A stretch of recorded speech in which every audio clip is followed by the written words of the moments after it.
Good evening, everyone. It's Paulie, and I'm back for another live stream, aka recording. Firstly, I hope you all had a wonderful Wednesday. It was beautiful once again in Perth. Lovely warm weather. Although we probably couldn't go outside, if you've got a backyard, I hope you got to enjoy some of the sun, and it's good getting some sun on you. Also, I'd just like to mention Corbin, a friend from the Full Court Fitness family, mentioned a spectacular suggestion, and he was commenting on how much he missed Full Court Fitness and his training group and all the people there. And so I guess if you're a member of Full Court Fitness or any other sort of fitness club or I guess gym, or even like Coach Glossip or Coach Morley, just send them a message and let them know how awesome they are, because they need us as much as we need them right now. So leave them a message. Tell them thank you. Try and get everyone to give them comments of support. Let them know that you'll be back with them when everything resumes. And just those little things are huge for them. And of course, they keep doing the awesome work that they're doing. And thank you all. And once again, thank you, Adam and Matt. So thank you for that. Now, today I thought I'd just do a basic video on photography. Now, for most people, this may not apply. I've probably got a couple of other creators and many photographers that are way better and have a greater level of skill than myself, but this is just for anyone that wants to try and improve their photography maybe, and I've got 3 little tips which may be able to help you. So the first one is taking lots and lots of shots.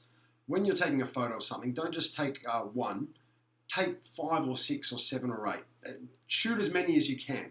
And the reason for this is if you're taking a portrait of someone, they may blink, and you don't want the only photo you have to be of them with your eyes closed, or you may be taking an action shot, and rather than waiting for them or getting them to redo the action, just snap away and get them as they're doing the action 2 or 3 times. You may have 30 shots, but out of that 30 shots, I guarantee you'll have a banger.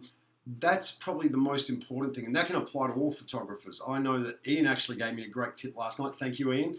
And that is shoot more B-roll. So for me, I still need to shoot more, but a great tip for everyone else. Tip number 2, try different angles and perspectives. So often you'll just hold it up here in front of you in landscape or portrait mode, and you'll just snap once. And of course, that's from the eye level. But try capturing your subject or the object of the landscape from a different perspective. Try dropping it down low or up above your head, or if there's something in the foreground, try and get that in there. But try different angles, and that goes with the first point. Snap lots of different shots and different angles. Pick the best, and you'll see straight away that you'll get the variety of shots will start to give you a better idea of what angles work where. So on a landscape or something where the object and the subject may be quite far away, a low down shot may give it a nice perspective. Whereas if the subject is quite close, you may want to go a bit higher and get them looking down and or looking up at the camera. So try your different angles. Hey, Coach Glossip's joined us. Hello, Coach. Next tip would be editing. So editing.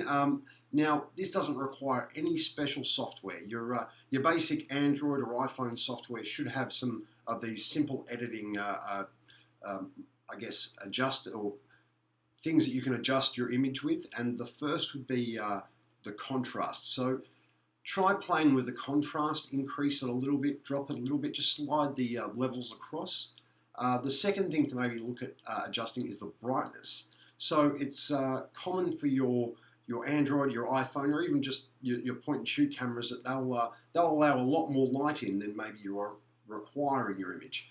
Sometimes you may get a more immersive image, or you may get more from your image by dropping the light setting down, and it may appear a bit darker and bring out some more highlights and more feeling into your image. So give the brightness setting a play with, and of course, lastly, saturation. Now, for most people, they'll just probably boost the saturation right up, and I can understand that. I still do that sometimes these days. You get these overly powerful colors just pumping through. Sometimes it's too much for the eyes. So consider actually in some shots whether it's good to maybe lower the saturation, take some of that color out, have some more black and white and definition coming through, and that can really then start to modify your photo and get it looking, getting more out of it. I'll post some examples on the saved version of this video, which you can find on my YouTube and on my IG and on Facebook. If you have any questions or if you've got any photos that you'd like, maybe, hey Paul, give us an example. Pop your photo below in the comments, and I'll edit it and upload it tomorrow and see if I can adjust it using those 3 little customizations that every person has in their camera and editing software. Now the last tip, here's a bonus tip. Wait, I said 3. There's one more. Lighting. If you're shooting indoors, having multiple sources of lighting, even outdoors, can be fantastic because lighting's pretty much everything. Photography is light coming onto a sensor, whether it be digital or analog or film. It's the amount of light it captures. So adding more light to a subject or taking it away can, of course, affect the mood of the photo or the video. So an example of that may be you're shooting out in the middle of day and the sun will be directly on top of you and you'll get this shadow underneath your subject, and it's not the best photo. It will show more lines, and you won't get too many people wanting more photos from you, let's just say. But if you boost the lighting or maybe shoot in the morning or the golden hours, like sunset or sunrise, you'll see that the lighting has a more distributed,